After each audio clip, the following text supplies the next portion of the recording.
I play the part of Nick Edwards, who I wouldn't go so far as to say he's a con man, but he makes his living in slightly dubious ways.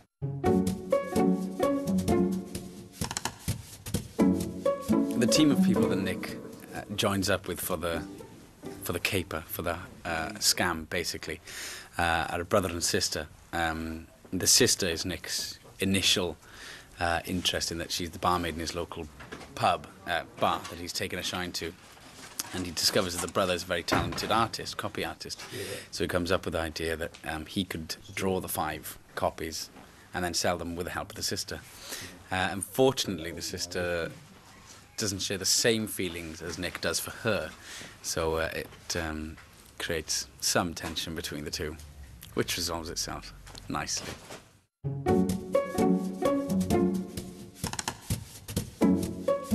When I initially read the script, what I loved about it was the fact it was like a return to the old Ealing caper films, which I loved. I loved all those old-fashioned sort of crime capers, basically. And it was the kind of film I would want to go and see.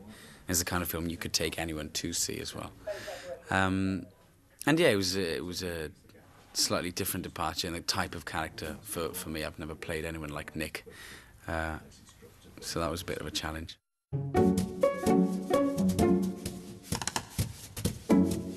What I got excited about was the fact that it was a British film that wasn't making its own little art house film that 12 people and a dog would see. You know, Alan Parker said a few years ago, we need to get back to the commercial films that everyone wants to see.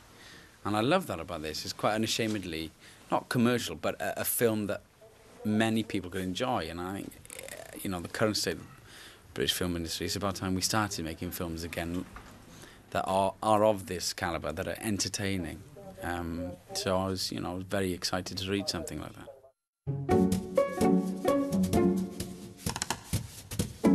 Richard James, and I hope he doesn't mind me mentioning his youthful age. For his age, is an exceptionally mature director, and I've been very pleasantly surprised at how decisive he's been and very clear on what he wants, which is rare in old directors, let alone first-time director.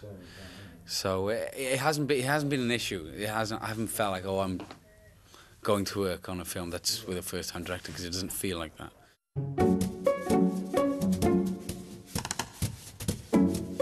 Favourite part of the film? Probably the credits. No. Favourite part of the film I enjoyed most? I can tell you what I hated most: dancing. I hate dancing in general, so even the few small steps I had to do in the time bar made me feel sick. Favourite part? It was like, I'm not sure if it's favourite, because it was tinged with sort of stomach-churning fear, but being in the smart car, going at breakneck speeds with Kate Ashfield was exhilarating, but scary. She likes to drive, doesn't she? Yeah, fast.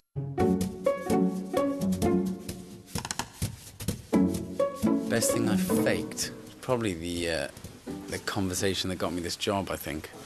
It was funny, when I got this script and I read it, and I sort of thought, all right, I bet they're looking for a, Cockney wheeler dealer. So for about 3 days I was walking around giving it all that, and then I picked up the phone to him. The first thing he says, "What the one thing I don't want is that sort of mockney Cockney, apples and pears wheeler dealer." I know exactly how I feel. I didn't see like that at all. Saw him as from Cardiff, about 5'10", dark hair, blue eyes.